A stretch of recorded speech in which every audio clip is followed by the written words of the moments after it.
You're hearing a lot from me this morning.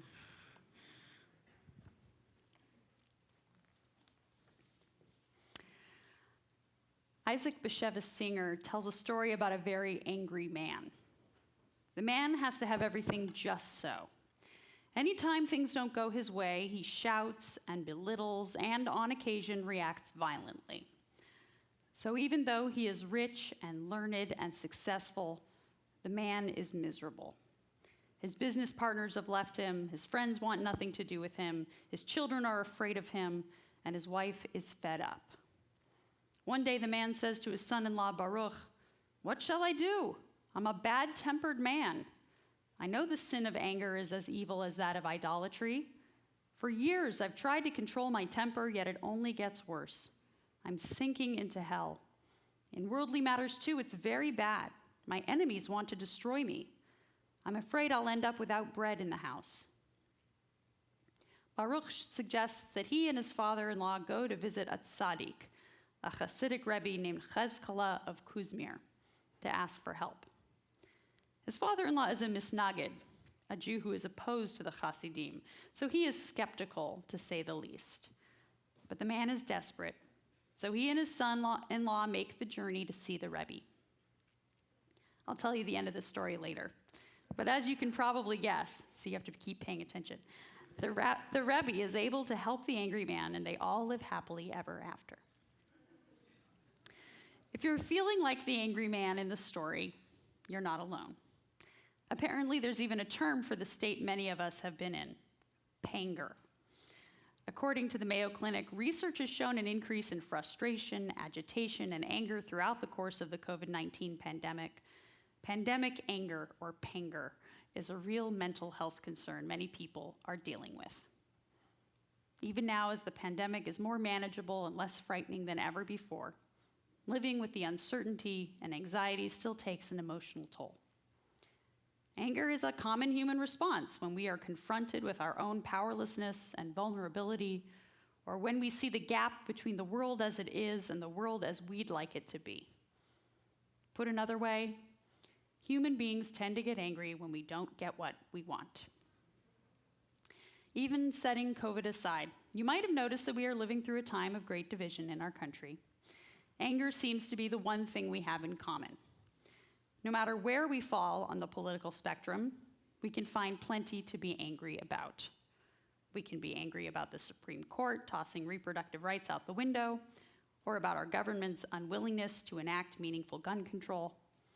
We can be angry about inflation, immigration, vaccine mandates, racism, critical race theory, threats to our democracy, climate change. Shall I go on? I haven't mentioned those classified documents yet. And don't get me started on Vladimir Putin. Plus, those are just the global and national issues. I'm sure each of us can find at least another dozen very good reasons to be angry in our workplaces, our schools, our synagogues, or our homes. Driving on the freeway every day can provide 2 or 3 reasons right there. As the saying goes, if you're not outraged, you're not paying attention. Anger is our zeitgeist, and it's eating us alive. We've all seen what happens when anger is stoked and manipulated for political gain. We've all seen what happens when certain angry, disturbed young men get access to firearms. We've seen news coverage of flight attendants getting assaulted for asking passengers to put masks on, the rise in violence against Asian Americans and other minorities, the increase in anti-Semitic acts. But those are just the most extreme consequences of unchecked anger. Even those of us who don't resort to violence can see the destructive power of our anger. When we lose our tempers and lash out, we hurt others, physically or emotionally. We make bad decisions because we're not thinking rationally. We cannot hear criticism or be open to learning new things. And while anger can be energizing and venting it might feel good in the moment, ultimately being full of rage makes us miserable. Of course, we are not the first generation to recognize how damaging anger can be. According to the Talmud, one who rends his garments in his anger, or who breaks his vessels in his anger, or who scatters his money in his anger, should be like an idol worshiper in your eyes, as that is the craft of the evil inclination. Maimonides, the great medieval scholar who normally advises people to follow a path of moderation, warns, there are certain tendencies which man is forbidden to follow in the middle way, but must distance himself from extreme to extreme. So is anger an extremely evil tendency, and it is proper for man to remove himself from it to the other extreme. One should teach himself not to get angry, even over a matter which befits anger. The person who gives in to his temper is capable of committing any number of severe transgressions. And so, according to many of our sages, anger is a great evil to be kept at bay and continuously battled against. And yet, we also have it on good authority that anger isn't all bad. When Moses smashes the first set of tablets after seeing the Israelites worshiping the golden calf, God does not admonish him. In fact, one midrash imagines God saying to Moses, Yasher koach, for breaking the tablets in righteous indignation. And Rabbi Abraham Joshua Heschel explains that anger is something that comes dangerously close to evil, yet it is wrong to identify it with evil. Like fire, it may be a blessing as well as a fatal thing, reprehensible when associated with malice, morally necessary as resistance to malice.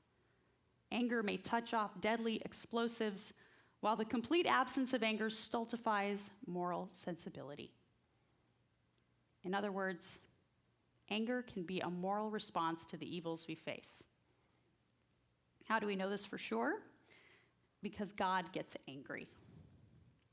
In the Hebrew Bible, God gets angry a lot. God gets angry at Moses when Moses tries to avoid becoming God's right-hand man.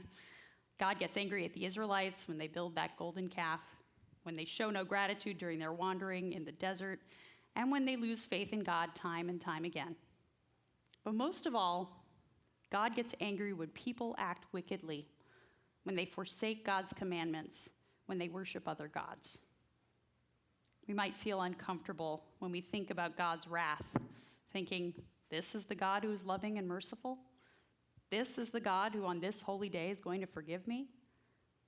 But as Heschel points out, divine anger is not the antithesis of love, but its counterpart, a help to justice as demanded by true love. God loves human beings, and God loves righteousness and justice. When we turn away from goodness, when we treat one another unjustly and unkindly, it makes God mad, and it should make us mad too. God's anger can be a model for us, for ours, in several ways. First, as we have seen, God gets angry at the right things. God doesn't get mad at the long line at the DMV, or whatever the divine version of that would be. God generally tolerates all sorts of annoying human behavior. Dealing with the patriarchs and matriarchs was certainly not always a walk in the park. But when God is really incensed, it's because the stakes are high or the behavior is egregious.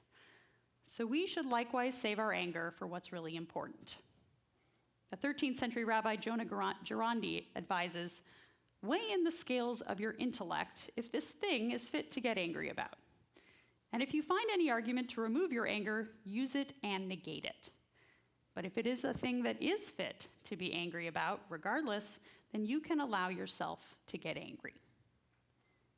I would take his advice further and say that if a thing is fit to be angry about, when we see cruelty, corruption, dishonesty, and so on, then we are not just allowed to get angry, we are obligated to get angry.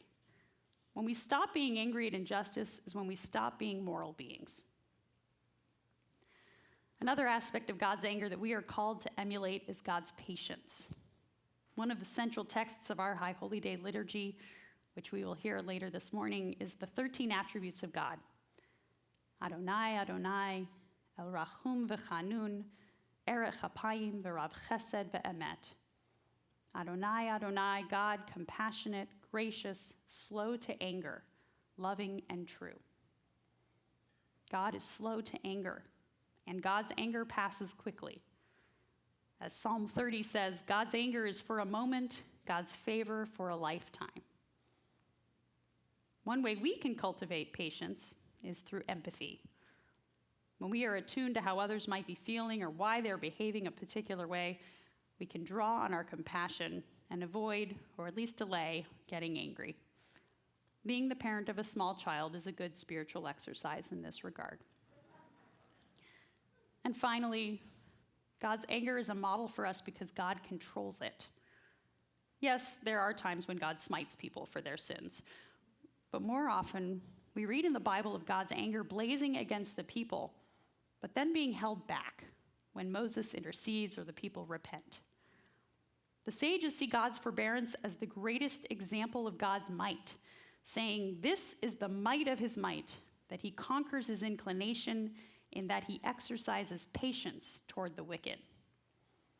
Likewise, we can show our strength by mastering our anger. We might not be able to control how we feel, but we can control how we express those feelings. So Rabbi Nachman of Wroclaw advises, you must break the force of your anger with love.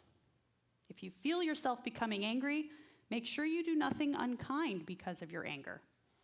You must make a special effort to be kind to the very person you are angry with.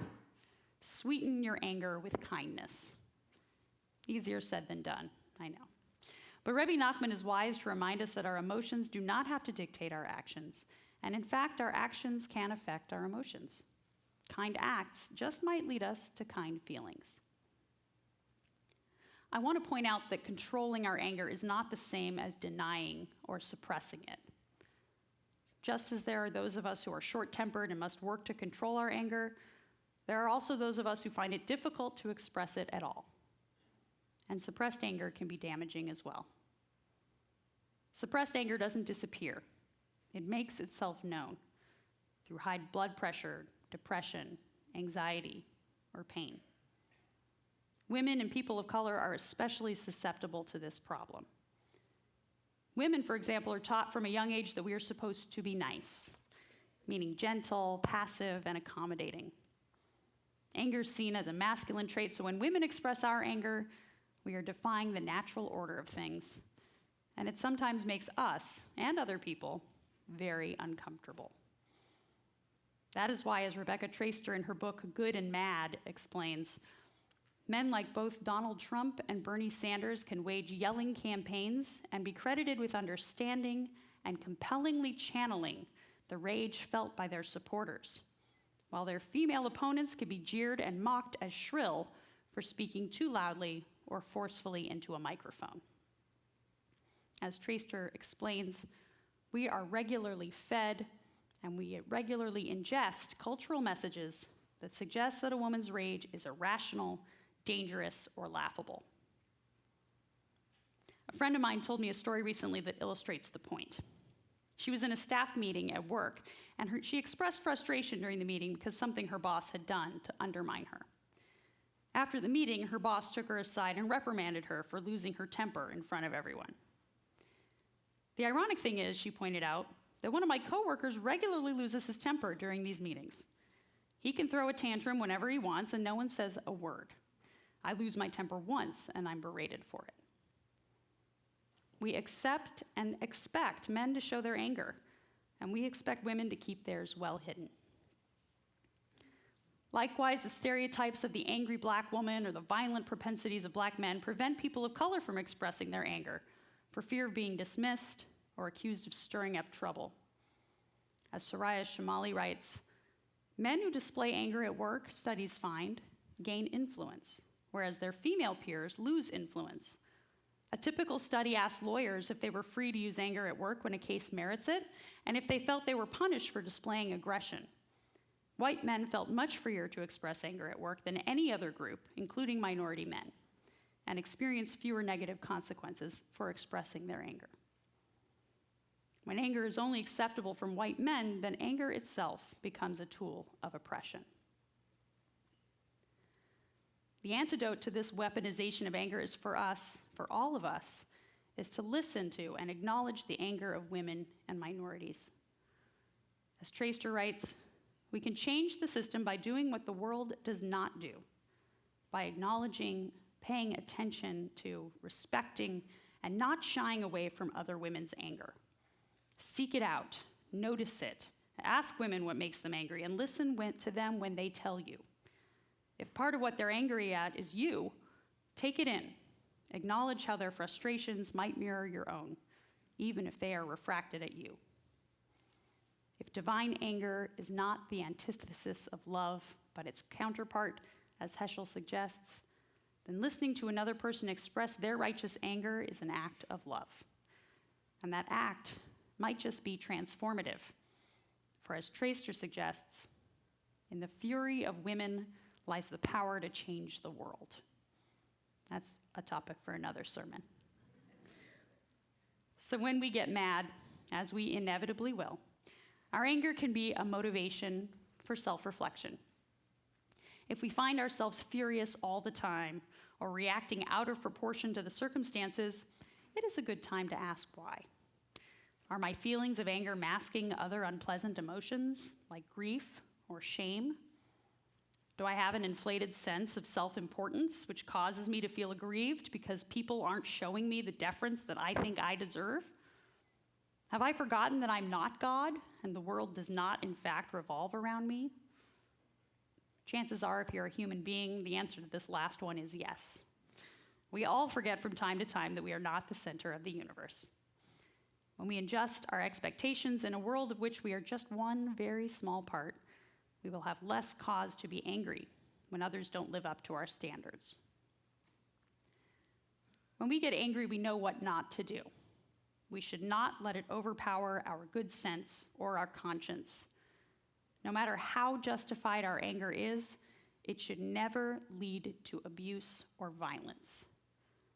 And if we find ourselves directing our anger at those who have less power or status than we do, waiters, customer service representatives, children, women, minorities, or the elderly, that should be a big warning sign that our anger is actually a symptom of deeper problems that we ought to address. On the other hand, when we are angry, we should not bottle it up and hope it goes away on its own. Instead, we should acknowledge and reflect on our anger. Where is it coming from? Is it worth being angry about this? Can I find a way to let it go? And if I can't let it go, then I must ask, what can I do about it? Because anger is useful and good, even holy, when it motivates us to bring more honesty, equity, and justice to the world. I promised I'd tell you the end of the story about the angry man. Here it goes. The man and his son-in-law visit Rabbi Cheskela, and here's what happens. "What should a Jew do if he is not a pious man?" the rabbi asked. And he answered, "Let him play the pious man. The Almighty does not require good intentions. The deed is what counts. It is what you do that matters. Are you angry, perhaps? Go ahead and be angry, but speak gentle words and be friendly at the same time. Are you afraid of being a dissembler? So what if you pretend to be something you aren't? For whose sake are you lying? For your Father in heaven. His holy name, blessed be he, knows the intention and the intention behind the intention, and it is this that is the main thing." The angry man followed the rabbi's advice. He stopped snapping at people. His eyes glowed with anger, but his speech was soft. And if at times he lifted his pipe about to strike someone, he always stopped himself and spoke with humility. It wasn't long before the people of Rachev realized that my father-in-law was a changed man. He made peace with his enemies. He would stop any little brat in the street and give him a pinch on the cheek. And if the water carrier splashed water entering our house, though I knew this just about drove my father-in-law crazy, he never showed it. "How are you, Reb Nontel?" he would say. "Are you cold, eh?" One could feel that he did this only with great effort. That's what made it noble. In time, his anger disappeared completely. He became a kindly man, so good-natured it was unbelievable. But that is what a habit is like. If you break it, it becomes the opposite. One can turn the worst sin into a good deed. We will never run out of reasons to be angry. And we may never achieve the success of the man in the story in ridding ourselves of our fury. But we can strive to recognize our anger for what it is, to challenge it when it's misplaced, and to control it rather than letting it control us. And when we look at our broken world, when we see so much corruption, violence, selfishness, and cruelty, then the only reasonable response, the only moral response is rage. And it is our sacred obligation to honor that rage and to use it, to channel it towards justice. To paraphrase the Hasidic Rabbi Pinchas of Koretz, long ago I conquered my anger and placed it in my pocket. When I have need of it, I take it out. Shana Tova.